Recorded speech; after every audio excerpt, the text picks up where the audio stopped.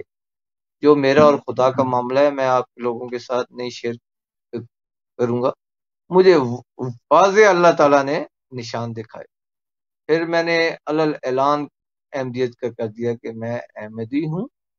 جی حالانکہ ہمارے ادھر پورے رشتہ داروں کی میرے ساتھ بہت مخالفت. میرے جتنے فرینڈ تھے وہ کیا نام ہے اہل سنت سے تھے، انہوں نے میرے ساتھ سلام دعا چھوڑ دی. میرے رشتہ داروں نے بھی تھوڑا سا ایک کھچ گئے. رشتہ دار تھے وہ تو نہیں ہٹ سکتے تھے، لیکن ایک تھوڑا سا ہٹ گئے، ایک کھچ گئے. تو یہ میرے بھائی میری احمدی ہونے کی کہانی. جزاک اللہ بھائی. اگر آپ بتا سکتے ہیں کہ آپ نے حضرت مسیح موعود علیہ السلام کی کون سی کتابیں پڑھی تھیں بیعت کرنے سے پہلے؟ میں اللہ کو حاضر ناظر جان کے کہتا ہوں میں نے مرزا صاحب کی کوئی کتاب نہیں پڑھی تھی. یہ اللہ تعالیٰ نے مجھے احمدی کیا ہے، میں خود احمدی نہیں ہوں. یہ اللہ تعالیٰ نے کس طریقے سے مجھے وہاں سے نکالا ہے اور کس طریقے سے احمدی کیا ہے یہ اللہ جانتا ہے. میں نے کوئی کتاب مرزا صاحب کی نہیں پڑھی تھی. میں نے قرآن مجید پڑھا تھا، قرآن مجید کا علم حاصل کیا تھا ترجمے کے ساتھ، اور جو محمد صلی اللہ علیہ وسلم کی فرمانوں کی کتابیں ہیں میں نے ان کا مطالعہ سے کیا. بس وہ اتنی مخالفت نہیں کر سکتے تھے کیا نا ہماری، کیونکہ وہ ان کا اور وہ تھا. انہوں نے اتنی صرف مخالفت میری ہوئی ہے کہ جو میرے فرینڈ تھے نزدیکی انہوں نے میرے ساتھ سلام دعا چھوڑ دی. جی بس میرے ساتھ اتنی مخالفت ہوئی، اور ان کے اندر میرے سامنے آنے کی اللہ کے فضل سے ہمت نہیں تھی کسی کے. میں علل اعلان ہر جگہ کھڑا ہو کے احمدیت کی تبلیغ کرتا تھا. علل اعلان مارکیٹوں میں، چوکوں میں، بازاروں میں، علل اعلان. خدا گواہ اس چیز کا میرا، میں علل اعلان کیا نام ہے اپنی جماعت احمدی کی تبلیغ کرتا تھا، لیکن کسی میں ہمت نہیں تھی. اللہ کے فضل سے، اللہ کے فضل سے میرے سامنے کوئی کھڑا ہو. شکر اس کی ذات. ہماری مسجد ہمارے نزدیک تھی، ہمارے محلے میں تھی، سید تھے وہ، تو ہم لوگ اسی میں مسجد میں نماز پڑھتے تھے. لیکن وہ جو سید تھے ابھی ان کی وفات ہو گئی ہے، وہ جماعت احمدیہ کے بہت سخت خلاف تھے. تقریباً میں کہہ رہا ہوں ہر فرائیڈے انہوں نے کیا نام ہے ہمارے احمدیت کے خلاف ہی تقریر کرنی ہے ہر فرائیڈے کو. شاید کسی فرائیڈے کو انہوں نے کچھ اور بات کی ہو، نہیں تو وہ جماعت احمدیت کے خلاف. اور آپ کو میں یہ ایک بات اور سنا دوں کہ جو ہمارے اہل سنت جماعت کے علماء ہیں، اگر ہمارا دین جماعت احمدی کا سیم وہی دین ہے تو وہ لوگ حق پر ہیں، ہم لوگ اسی لائق ہیں. لیکن اللہ شاہد ہے، اللہ تعالیٰ شاہد ہے کہ ہمارا دین وہ نہیں ہے جو ان کے علماء بتاتے ہیں. ہمارا وہ دین ہے جو ہم خود بتاتے ہیں. یہ انسانی کا ایک طریقہ ہے. آپ نے کسی کے اوپر یہ تو نہیں کہہ دینا کہ آپ کا عقیدہ یہ ہے، بلکہ آپ نے اس سے پوچھنا ہے میرے محترم بھائی آپ اپنا عقیدہ بیان کرو. یہ انسان کا ایک نظام ہے. اگر کوئی ایک کتاب لکھتا ہے، کوئی آنسر دیتا ہے، تو اس سے پوچھا جاتا ہے کہ تمہارا یہ جو آپ نے لفظ لکھے اس کا کیا میننگ ہے، کیا مطلب ہے. پھر وہ اپنا آپ سمجھاتا ہے آپ کو کہ میرا مطلب یہ ہے، میں نے یہ لکھا ہے، میں یہ میرا ہے. تو ہمارا عقیدہ تو آپ سرکاری مسلمانوں نے تو نہیں بتانا. اہل سنت کے جو علماء ہیں یا اور جو مسلمانوں کے علماء ہیں انہوں نے تو ہمارا عقیدہ نہیں بتانا. ہمارا عقیدہ ہم سے پوچھا جائے، ہم نے بتانا ہے. اور جو بھی شخص میں اعلان کرتا ہوں، جو بھی شخص اللہ کو حاضر ناظر کر اپنے عقیدے کو تھوڑی دیر چھوڑ کر قرآن حدیث کا مطالعہ کرے گا، اس کو خود بخود سچائی نظر آ جائے گی. ایمان اس نے خود لے کر آنا ہے. یہ خدا نہیں کرتا ایمان، کیونکہ خدا نے اسی بات پر سزا دینی ہے. اگر آپ ایمان لے کے آؤ گے تو آپ کا اپنا فائدہ ہے، نہیں مانو گے تو اپنا نقصان ہے. یہ آپ کے اپنے ذمہ ہے. اللہ کا کام ہوتا ہے سچائی آپ کے سامنے لے کر آنا، ایمان لانا آپ کا اپنا کام. اور میں سب مسلمان بھائیوں سے کہتا ہوں کہ جو بھی آپ کے علماء ہم پر الزام لگاتے ہیں، آپ علماء کو تھوڑی دیر چھوڑ دیں، خود مطالعہ کریں، کیا احمدی جو الزام لگاتے ہیں ہمارے علماء احمدیوں میں یہ چیزیں ہیں؟ آپ کو صاف اور شفاف یہ نظر آ جائے گا کہ یہ الٹا کہتے ہیں، علماء الٹا کہتے ہیں، ہمارے میں وہ چیزیں نہیں ہیں جو آپ کے علماء ہمارے اوپر الزام لگاتے ہیں۔ لیکن سچائی تو آ کے دیکھو نا میرے بھائی، سنی سنائی یہ ہمارا اسلام بھی کہتا ہے، ہر جھوٹے بندے کی نشانی یہ ہے کہ سنی سنائی بات بغیر تحقیق کے آگے بیان کر دے۔ میرے بھائی، میرا علامہ طاہر القادری صاحب کے ساتھ بھی آمنے سامنے سوال جواب ہوئے ہیں، میرے ادھر کے رہنے والے ہیں کوئی مسلمان بھائی، تو وہ جب میں احمدی ہوا تو وہ مجھے اپنے ساتھ لے کر گئے، چکوال میں آئے ہوئے تھے، مولانا کیا نام ڈاکٹر علامہ طاہر القادری صاحب یہ ادھر آئے ہوئے تھے، تو وہ مجھے ان کے پاس لے گئے کہ یہاں کا مسلمان کرنا ہے، آپ نے جو سوال جواب کرنے ہیں ان سے کیجیے۔ جب علامہ ڈاکٹر طاہر القادری صاحب کے ساتھ میرا آمنا سامنا ہوا، سلام تو ہوئی، تو انہوں نے مجھے کہا کہ آپ پوچھیں کیا پوچھنا چاہتے ہیں۔ تو میں نے ان سے سوال کیا کہ آپ لوگ کہتے ہیں محمد صلی اللہ علیہ وآلہ وسلم اللہ کے آخری نبی ہیں اور ان کے بعد کوئی نبی نہیں آئے گا، تو جب عیسیٰ علیہ السلام آئیں گے تو کس طرح سے محمد صلی اللہ علیہ وسلم آخری نبی رہ سکتے ہیں؟ تو ڈاکٹر علامہ طاہر القادری صاحب نے کہا کہ ابھی میں مصروف ہوں، ابھی میرے پاس ٹائم نہیں ہے، آپ میرے پاس فلانی جگہ آ جائیں اور ادھر میں آپ کو سمجھاؤں گا، ادھر میرے پاس نہ ٹائم نہیں ہے اور میری فلاں کتاب ہے، وہ کتاب پڑھ لیں۔ میں نے کہا جی کتاب کو چھوڑیں، میں نے آپ سے سوال کیا ہے، آپ مجھے جواب دیں کہ محمد صلی اللہ علیہ وسلم آپ لوگ کہتے ہیں آخری نبی ہیں اور پھر کہتے ہیں کہ عیسیٰ علیہ السلام نے آنا ہے، تو جب محمد صلی اللہ علیہ وسلم آخری نبی ہیں تو عیسیٰ علیہ السلام کس طریقے سے آ سکتے ہیں، کس کیا نام ہے اس سے آ سکتے ہیں؟ یہ قرآن سے مجھے، آپ کا عقیدہ کیا ہے مجھے وہ نہیں چاہیے، مجھے قرآن سے آپ نے ثابت کر کے بتانا آیت کے ساتھ۔ تو ڈاکٹر صاحب نے مجھے کوئی جواب نہیں دیا، مجھے کہتے ہیں میرے فلانی جگہ لاہور میں آ جائیں، وہاں پہ آ جائیں، میں آپ کو وہاں پہ بتاؤں گا، وہاں پہ سمجھاؤں گا۔ میں نے کہا ٹھیک ہے محترم۔ ختم نبوت کے ہم کس طریقے کے منکر ہیں؟ ختم نبوت کا جو آپ لوگ مطلب نکالتے ہیں ہم اس کے ضرور منکر ہیں۔ جو مطلب آپ نکالتے ہو کہ محمد صلی اللہ علیہ وسلم کے بعد انسانوں کی اصلاح کے لیے کوئی نہیں آئے گا، ہم اس کے منکر ہیں۔ محمد صلی اللہ علیہ وسلم پیغمبروں کے سردار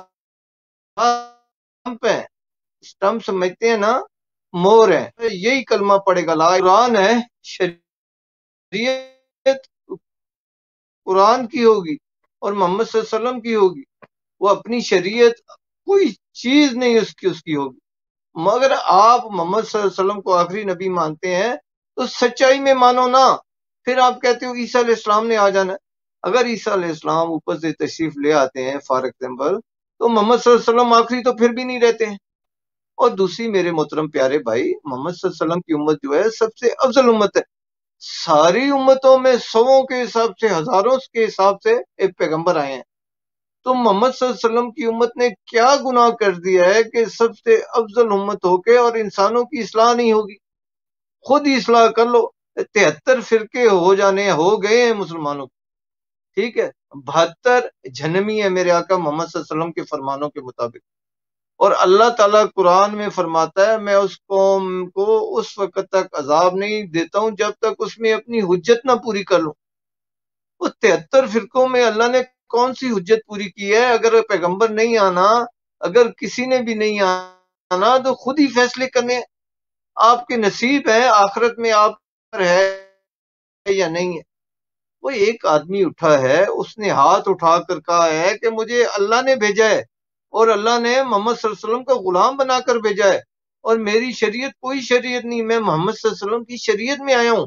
یہ جو تم لوگوں نے دین میں طرح طرح کی بدعتیں کر دی ہیں، میں اس سے نکالنے کے لیے آیا ہوں، اور ہمیں وہ اچھا نہیں لگ رہا، کیونکہ ہمارے جو خاندانی روایات ہو گئی ہیں ہم نے اسے اسلام بنا لیا ہے۔ محترم پیارے پیارے بھائی دیکھیں، ان کا کسی طریقے سے بھی ختم نبوت کا عقیدہ منہ سے ضرور یہ لوگ فرماتے ہیں، کہتے ہیں کہ محمد صلی اللہ علیہ وسلم آخری نبی ہیں، لیکن کوئی بھی مسلمانوں کا فرقہ اس پہ یقین نہیں رکھتا کہ محمد صلی اللہ علیہ وسلم آخری نبی۔ زبان سے ضرور کہتے ہیں لیکن عقیدہ ان کا یہ نہیں ہے، کیونکہ جو عیسیٰ علیہ السلام واپس آ جائیں گے، عیسیٰ علیہ السلام تو اللہ کے سچے پیغمبر ہے۔ پھر سب سے پہلی بات میرے محترم پیارے بھائی، محمد صلی اللہ علیہ وسلم کی امت تو سب سے افضل امت ہے، اور پھر میرے آقا نے فرمایا تھا کہ جو جتنے نبی پہلے فوت ہو چکے ہیں، گزرے، ان کی امتوں میں جو عیب پائے جاتے تھے میری امت میں وہ سارے جمع ہوں گے۔ اور اللہ تعالیٰ نے توبہ نعوذ باللہ، اگر ان کی بات مان لیں تو اللہ تعالیٰ نے کتنی ناانصافی کر دی ہے، کیونکہ پہلے نبیوں میں جو ان کی امتیں تھیں ان میں جو عیب پائے ہوتے تھے، اللہ تعالیٰ ان کی اصلاح کے لیے دوبارہ نبی بھیج دیتا تھا، پھر نبی بھیج دیتا تھا ان کی اصلاح کے لیے۔ تو محمد صلی اللہ علیہ وسلم کی امت میں یہ سارے عیب ہیں، ہوں گے میرے آقا کے فرمان کے مطابق، تو ہم نے کیا گناہ کر دیا کہ ہماری اصلاح کے لیے اللہ تعالیٰ اپنا نمائندہ کوئی نہیں آئے گا؟ اپنی مرضی سے جو فرقہ لینا ہے لے لو، ایک قیامت والے دن فیصلہ ہوگا کہ کون سا ایک فرقہ ٹھیک ہے، باقی سب آگ میں چلے جائیں۔ اللہ تعالیٰ قرآن میں فرماتا ہے کہ میں اس وقت تک اس قوم کو عذاب نہیں ڈالتا اور عذاب نہیں دیتا جب تک اس میں اپنی حجت نہ پوری کر لوں۔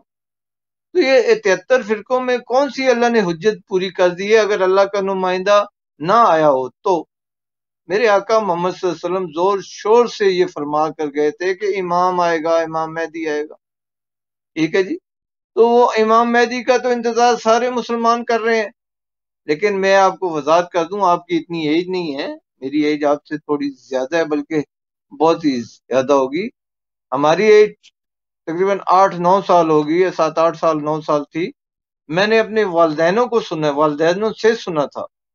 اس ٹائم احمدیت کا میں کچھ علم ہی نہیں تھا، پتہ ہی نہیں تھا احمدیت ہوتی کیا ہے جی، ہم اہل سنت جماعت سے تھے۔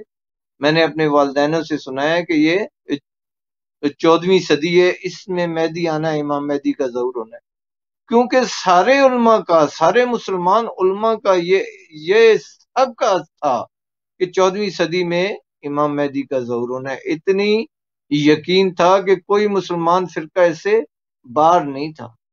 اور جب مرزا غلام احمد صاحب نے اعلان کیا کہ میں امام ہوں، تو جو لوگ ایمان والے تھے انہیں تو نشانیاں سمجھ کر، نشانیاں کر کے دیکھ کے وہ ایمان لے آئے۔ جو ہر نبی کے دور میں جو نبیوں کے مخالف ہوتے ہیں وہ بھی موجود تھے، انہوں نے کہا اے مرزا صاحب، آپ اللہ کے سچے مہدی بن بیٹھے ہو، ابھی تو 14ویں صدی ہے، اس میں سچا مہدی آ جائے گا تو آپ کو خود بخود ہٹنا پڑے گا جی۔ لیکن جب 14ویں صدی فنش ہو گئی تو بعض علماء نے یہ کہنا شروع کر دیا کہ 14ویں صدی فنش ہی نہیں ہوگی جب تک امام مہدی کا ظہور نہ ہو۔ اتنا ظالم یقین تھا سارے مسلمان علماء کا کہ 14ویں صدی میں امام مہدی کا ظہور ہونا، کیونکہ ان کے نصیب میں مخالفت ہی لکھی ہوئی ہے۔ یہ ایسے لوگ ہر نبی کے دور میں تھے اور مرزا غلام احمد صاحب کے زمانے میں بھی ہیں۔ کوئی یہ بات یعنی عیب والی بات نہیں ہے، کوئی پریشانی والی بات نہیں ہے۔ جو سارے نبیوں کے سردار تھے، آقا محمد مصطفیٰ سرور کائنات صلی اللہ علیہ وسلم، ان کی جتنی مخالفت ہوئی ہے اس سے تو آدھی سے آدھی بھی نہیں ہوئی۔ مرزا غلام احمد صاحب ایک لڑائی لڑی، 2 لڑائی لڑی، 3 لڑائی لڑی، ادھر سے ہجرت کر کے آقا محمد صلی اللہ علیہ وسلم ادھر چلے گئے، ادھر سے ہجرت کر کر ادھر چلے گئے۔ ساری زندگی میں آقا محمد صلی اللہ علیہ وسلم نے ایک حج فرمایا ہے۔ تو کہنے کا مقصد یہ ہے کہ ایسے لوگ ہر زمانے میں موجود ہیں جو مرزا صاحب کے زمانے میں اور آج بھی موجود ہیں، لیکن ان کے پاس قرآن حدیث سے کوئی چیز موجود نہیں ہے۔ الٹی سیدھی باتیں کر کے ہم سچے، آپ کافر، آپ ادھر ہم ادھر، اس سے علاوہ کوئی بات نہیں ہے۔ اگر آپ کا عقیدہ سچا ہے مسلمان بھائیوں تو قرآن سے ثابت کرو کہ عیسیٰ علیہ السلام زندہ آسمان پر ہیں، اور ثابت کرو کہ عیسیٰ علیہ السلام نے دنیا میں واپس آنا ہے۔ اللہ نے قرآن میں نہیں بتایا، لیکن میرے مسلمان بھائیوں کو علم ہے، اور میرے مسلمان بھائیوں کو اور ان کے جو علماء ہیں ان کے پاس اتنا اختیار ہے کہ ایک پیغمبر کو عام انسان بنا دیتے ہیں، کیونکہ محمد صلی اللہ علیہ وسلم آخری نہیں رہتے اگر عیسیٰ علیہ السلام آ جائیں تو۔ ان کی بہت مجبوری ہیں، اور ان کا ماشاءاللہ یہ کام ہے، جہاں پر آپ کا عقیدہ کوئی آگے پیچھے رہو، جو سائڈ ملے اس سائڈ پہ ہو جاؤ۔ محمد صلی اللہ علیہ وسلم آخری پیغمبر بھی ہیں اور عیسیٰ علیہ السلام نے بھی آ جانا۔ اب کیا حل نکالا جائے؟ اب ایک ہی حل ہے کہ عیسیٰ علیہ السلام کو عام انسان بنا دو، تو وہ عقیدہ بھی ٹھیک ہو جائے گا کہ محمد صلی اللہ علیہ وسلم کیا نام آخری نبی ہیں اور عیسیٰ علیہ السلام بھی آ جائیں گے۔ تو میرے بھائی یہ ان کے اپنے وہ ہیں، یقین ہے، عقیدے ہیں اور کچھ نہیں ہے۔ ہمارا عقیدہ قرآن مجید سے ہے، جو قرآن میں نہیں ہے وہ ہمارا یقین عقیدہ نہیں ہے جی۔ اور جو محمد صلی اللہ علیہ وسلم کے فرمان ہیں جو قرآن کے ساتھ ہیں، ہم ان پر ایمان رکھتے ہیں۔ جو قرآن کے الٹے طرف نکلتی ہیں حدیثیں، ہم ان کو نہیں مانتے ہیں جی میرے محترم بھائی۔ خلافت کی اہمیت کے بارے بعض الفاظ کیا تھے؟ میرے بھائی، میرے محترم دیکھیں، میرے محترم پیارے بھائی، میرے آقا محمد صلی اللہ علیہ وسلم آج سے 1400 سال پہلے خلافت کا فرما کر گئے تھے کہ خلافت منہاج نبوت قائم ہوگی۔ تو محمد صلی اللہ علیہ وسلم کے بعد تو اتنے ٹائم نہیں رہی خلافت، اس کے بعد خلافت ختم ہو گئی، فلانی بادشاہت آ گئی، پھر ظالم حکمران آ گئے، یہ آ گئے۔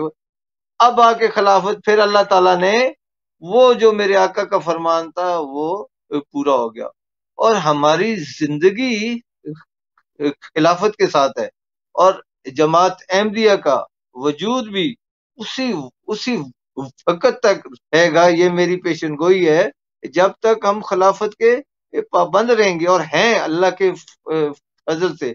کوئی احمدی اچھا ہے، کوئی جیسے میں ہوں، یعنی ہم جیسے احمدی بھی ہیں جو اچھے نہیں ہیں لیکن احمدی ہیں، لیکن خلافت کے ہم پابند ہیں۔ خلافت ہماری جان ہے، جان۔ اس خلافت یہ ہماری کیا نام ہے پوری ورلڈ کے اندر ہماری جماعت احمدیہ ایک قائم ہے، اللہ کے فضل اور کرم سے ایک خلافت کے زیر سایہ قائم ہے۔ ہمارا ایک امام ہے پوری دنیا میں، خواہ کوئی عربی بولتا ہو، خواہ کوئی ہندی بولتا ہو، خواہ کوئی فرانسی بولتا ہو، چائنیز بولتا ہو، افریقن بولتا ہو یا پاکستانی بولتا ہو، اللہ کے فضل سے ہم اس خلافت کے پرچم کے نیچے ایک ہیں۔ جس طرح محمد صلی اللہ علیہ وسلم فرما کر گئے تھے کہ مسلمان کا بھائی ہے، اسی طرح ہم احمدی مسلمان آپس میں بھائی ہیں۔ مسلمان بھی ہمارے بھائی ہیں لیکن وہ ہمیں بھائی نہیں بناتے ہیں، عقیدے ان کے اپنے، ہر بندے نے اپنا حساب دینا ہے۔ اور دوسرا میں آپ کو ایک اور بات وضاحت کر دوں کہ احمدی ہو یعنی احمدی کرنے سے ہمیں معافی نہیں ہوگی، ہمارے اعمال کام آئیں گے۔ یہ ہمارا یقین ہے، کیا نا عقیدہ ہے جو اللہ اور اللہ کے رسول کے حکم کے مطابق ہے۔ لیکن اللہ نے ہمیشہ یہ فرمایا ہے ہر جگہ، جو لوگ ایمان لائے اور اعمال نیک کیے۔ کہیں بھی میرے اللہ نے یہ نہیں فرمایا جو ایمان لائے اور بس میں انہیں چھوڑ دوں گا۔ ہر جگہ جہاں پہ اللہ نے فرمایا وہ یہی فرمایا ہے جو لوگ ایمان لائے اور اعمال نیک کیے۔ تو اس طرح میرے بھائی احمدی ہونے سے ہماری کوئی معافی نہیں ہو جائے گی، احمدی ہونے کے ساتھ ساتھ ہمارے اعمال بھی اچھے ہوں گے تو اللہ تعالیٰ میں معاف فرمائے گا۔ اور باقی خلافت میرے بھائی، خلافت کی ہماری جماعت احمدیہ کا جو وجود ہے، زندگی ہے، وہ ہماری خلافت ہے۔ جیسے انسان کا اندر جو روح ہوتی ہے نا، اگر وہ نکال دی جائے تو انسان یہ کیا کہلاتا ہے؟ لاش۔ اسی طرح ہماری جو زندگی ہے ہماری خلافت ہے۔ اور میں سارے احمدی بھائیوں سے، سب جو میری آواز سن رہے ہیں یہ سنیں گے، خدا کے لیے خلافت کے زیر سایہ اپنی زندگی بھی ہمارے خلیفہ ہم سے مانگے بھی نا، صرف اشارہ کریں تو ہمارا کام ہے ہم اپنے ہاتھ پر رکھ کر ان کو زندگی تحفے میں دے دیں۔ بس میں اتنی خلافت کے بارے میں۔ جی طلعت بھائی، جزاک اللہ، بہت ہی ایمان افروز واقعہ آپ نے آج ہمیں سنایا۔ ہم پھر سے جزاک اللہ آپ کا کہتے ہیں، آج جزاک آپ اللہ نے جی۔ ہمیں وقت دیا، بہت ہی خوشی ہوئی آپ سے بات کر کے۔ انشاءاللہ تمام لوگ جو اس انٹرویو کو دیکھیں گے وہ بھی اس سے انشاءاللہ فائدہ اٹھائیں گے۔ تو جزاک طلعت اللہ، بھائی بہت بہت بہت شکریہ، اللہ شکریہ، تعالیٰ اللہ آپ کو آپ کو عزت رکھے۔ آمین. اللہ آپ کو جزائے آپ سے بھی خیر بات دے. کر کے بہت خوشی ہوئی. جزاک اللہ بہت بہت. السلام علیکم ورحمۃ اللہ. جزاک اللہ جی. جزاک اللہ. جزاک If you Allah. have not yet subscribed, make sure to subscribe and click on the bell icon so you can get notifications for every new video. Also make sure to like and comment on the video and follow on Twitter and Instagram.